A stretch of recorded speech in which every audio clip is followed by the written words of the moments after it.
but what's it called? Not gymlet. Gym cell. Yeah. So you might start off as a gym cell, but then it becomes a lot more than that.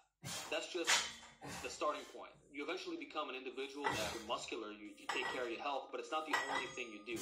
You're using it to enhance you, become the best version of you. Because strength, like we talked about at the beginning, it's not a weakness, and there's a mind-body connection. And just, it feels good to have muscles. You quickly realize that, we get into the game for muscles. Everyone does. And maybe even for girls. Many young adolescents lift for girls. But majority is being able to realize that you never actually lifted for girls in the first place. You lifted for yourself to feel better so that you can approach girls. The byproduct of that is immense confidence. Trust me, between a guy who has insane amounts of confidence and a guy who doesn't, even if they have the same body, women are always going to go towards the guy with confidence. And people in general, people who are like well-balanced and who have, in a sense, a proper view of life, will regard you as someone trustworthy that they can count on.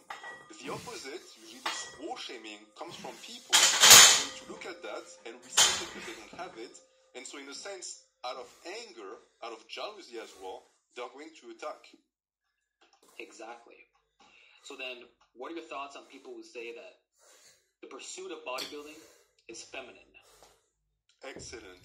See, you fire me up with questions, things that I think about all the time, because sometimes someone says something and it's so stupid that your reasoning skills are staggered or stunned by anger for a second, where you think, I cannot believe I'm breathing oxygen as this. And this is one of these things.